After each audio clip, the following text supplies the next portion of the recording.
ഇന്നത്തെ ഫുഡ് എന്താണെന്ന് ഇന്ന് സ്പെഷ്യലാണ്. സ്വാതന്ത്ര്യദിനം പ്രമാണിച്ച് നമ്മുടെ സുഹൃത്തിന് വേണ്ടിയിട്ട് പ്രകൃതി സദ്യ ഒരുക്കിയിട്ടുണ്ട്. ഇത് ഇഷ്ടു, ഇത് ഉരുളൻകിഴങ്ങല്ല, മധുരക്കിഴങ്ങ് ഇഷ്ടൂട്ട. ഇത് ബീറ്റ്റൂട്ട് അച്ചാറ്, ഇത് ചെറുനാരങ്ങ ഒരില കൊണ്ടുണ്ടാക്കിയ ചമ്മന്തി, ഇത് താളും കായും കൊണ്ടുള്ള കറി, ഇത് തോരൻ എന്ന് പറഞ്ഞാൽ ചെറുപയറും കാനത്തുണ്ട്, പിന്നെ സാമ്പാർ. ടേസ്റ്റ് ചെയ്താലോ?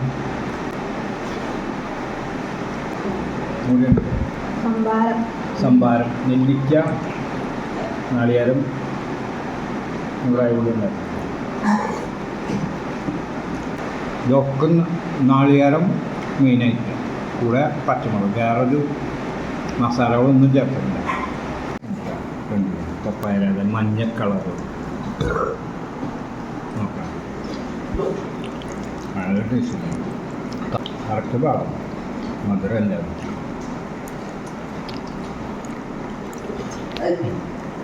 അപ്പോൾ എല്ലാവർക്കും ബൈ.